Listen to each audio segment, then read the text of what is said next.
Oi, sejam bem-vindos.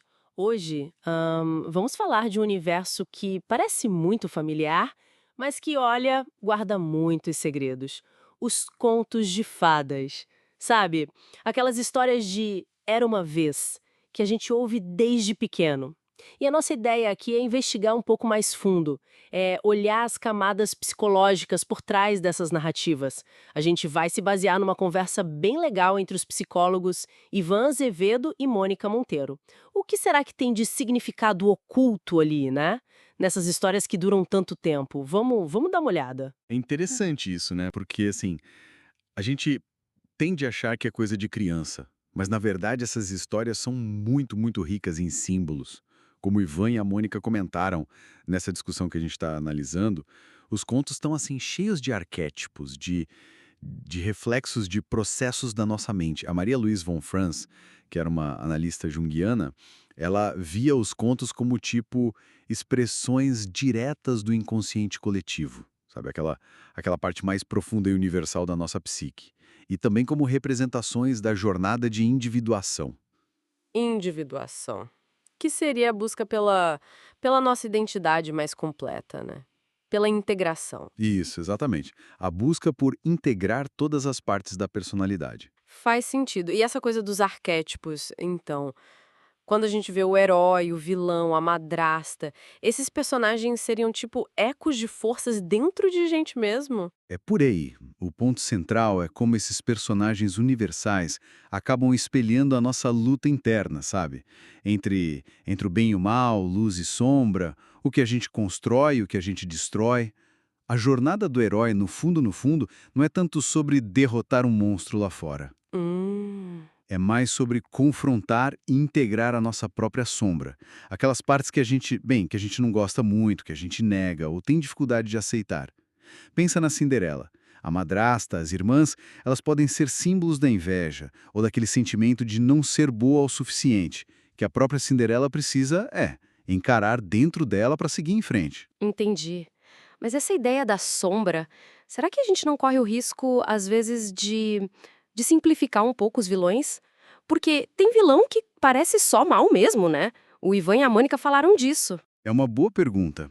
Sim, foi mencionado na conversa que, claro, o arquétipo é uma função da psique, mas a forma como ele aparece na história ou na vida pode ser bem complexa. Aquele vilão externo pode sim ser um reflexo, uma projeção da nossa própria sombra que a gente não está vendo. Aí o confronto com ele vira um convite para olhar para dentro, sabe? Não é para justificar a maldade, de jeito nenhum, mas para entender a dinâmica que a história está mostrando simbolicamente. O desafio de encarar o que é mais difícil na gente para poder crescer. Tá, entendi. Essa jornada interna é bem forte mesmo. Mas, saindo um pouco da teoria, como é que essa leitura mais simbólica funciona na prática? Tipo, no consultório de psicologia. Ah, isso é uma ferramenta muito útil na clínica.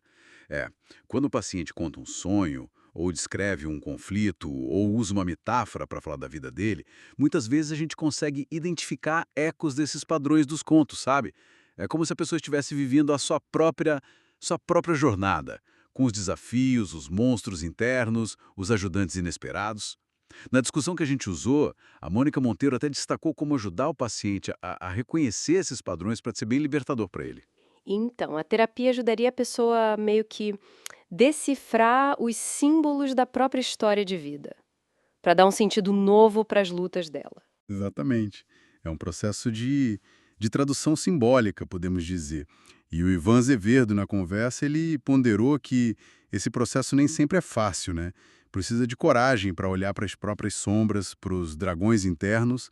Mas o legal é que os contos de fadas mostram simbolicamente que, mesmo com as maiores dificuldades nessa jornada de individuação, existe sempre a chance de transformação, de um final feliz, que na verdade significa maior integração, mais autoconhecimento. Tem uma mensagem de resiliência ali, muito forte.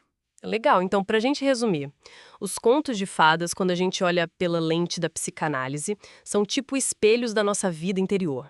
Eles usam símbolos universais para falar da importância de encarar os medos, integrar as sombras, tudo como parte essencial do caminho para a gente se tornar quem a gente realmente pode ser. Exato. Isso nos deixa com a última reflexão que saiu dessa análise toda.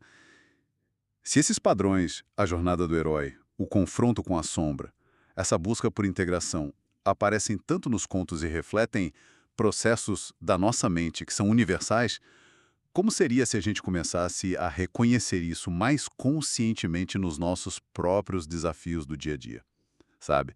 Encarar uma dificuldade no trabalho, um problema pessoal, não só como um obstáculo chato, mas como parte da nossa jornada.